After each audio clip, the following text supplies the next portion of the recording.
tsaka meron akong dumpling na nasira, pero dumpling butter. Like, oh my, wala siyang hangin. First thing you need to do to make this, huwag niyo muna itapon ang putas yung dumpling. Kasi, kita niyo guys, bili na. Joke lang ha.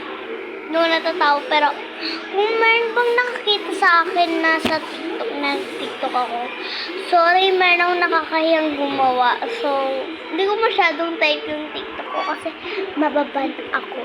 So, hindi ko naman yung kasalanan, pero ewan ko lang. So, nag-picture taking kami sa Pemo Elementary School and nakalimutan ko.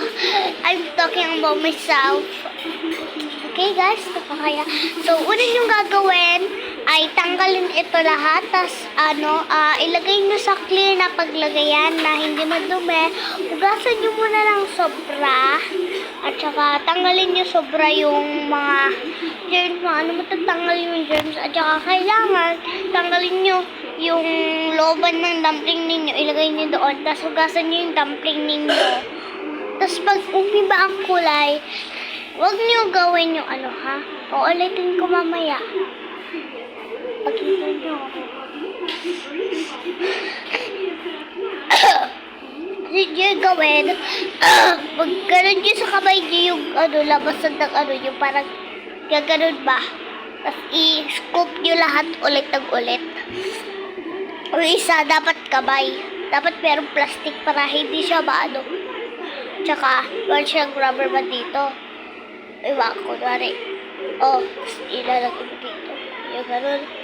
Kung nalagay mo na, ilagyan mo na ba ng ganito, tali. Para, kung meron ka pag isa pag ganito, walang feel, meron ka ng ganito. Tapos, tanggalin mo na ng hangin. Tapos, ganun na. Tapos na, kung gusto mo ng hangin.